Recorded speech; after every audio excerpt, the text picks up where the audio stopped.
5 seconds, 2 seconds, ready.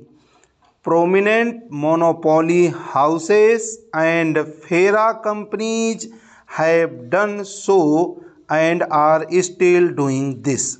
Some of the small scale sector enterprises are owned by the multinational companies.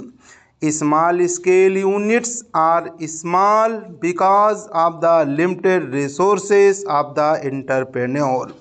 The definition of the small scale sector, which is so changed as to permit monopoly houses to enter into the small scale sector. Therefore, what I urge that the minister should give a considered thought to the definition of the small scale sector, which is giving every scope to the multinationals to enter into small scale sector and corner all the benefits. The monopoly houses enter the small scale sector, and several companies numbering 290 are in the small scale sector because of the lacuna in the definition, which is deliberately retained. I use the word deliberately. I am sorry if I am wrong. I may be corrected. I will be too happy for that corrections. Large houses entry in the small scale sector by virtue of their large resources, both technical and commercial, places the real small scale manufacturer at a definite disadvantage.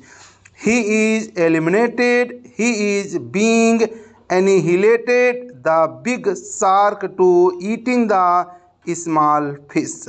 There is no turnover ceiling.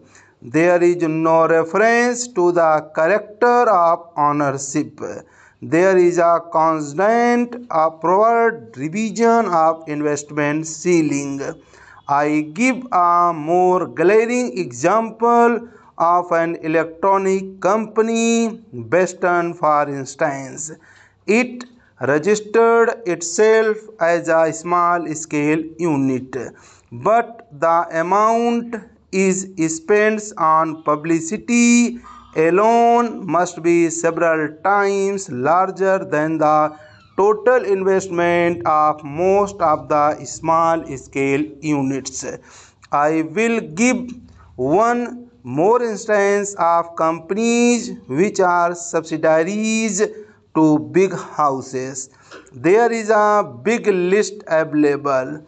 The minister himself must be knowing it. The government of India says that small scale undertakings which are subsidiaries or are owned or controlled by any other undertaking are not eligible for special concessions. Let the minister then identify those industries. The stock reply is, this is a matter within the purview of the state government. This information is not maintained by center. Let them not come forward with such replies.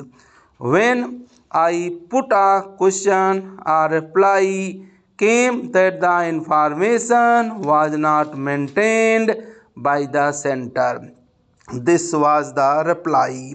Is the government in the dark, or do they want us to be in the dark? In either case, it is not good for the country. Government have more than 50% equity. We have private companies where government have more than 50% of equity, and their government has a definite and decisive say. Sir, politics has always been defined as a system under which you determine who gets what, how much, and how. Politics is concerned with the distribution of assets, resources, and goods and services of the society. But politics in our country has been reduced to a game of competitive acquisition, and we politicians perhaps are very acquisitive animals. We are always confronting each other in order to get wealth, very hopefully for our states, for our regions, for our communities, a bigger share of the cake. Some sort of a struggle is essential. Certain degree of competition ought to be there, but when it is carried to a point where we start encroaching upon the legitimate aspirations of another region of our country, then perhaps we give rise to a situation which does not augur well for harmony, to which my friend referred. Sir, we have to wage of looking at the problems that are with us today. One is, of course, to go into contemporary reality. The other is to take a conceptual view, and that what I imagine the commission has tried to do, what is ought to be, what is the pattern that we should proceed towards. Of course, the real test will always be how we can change from the contemporary reality to that ideal which we are harping on.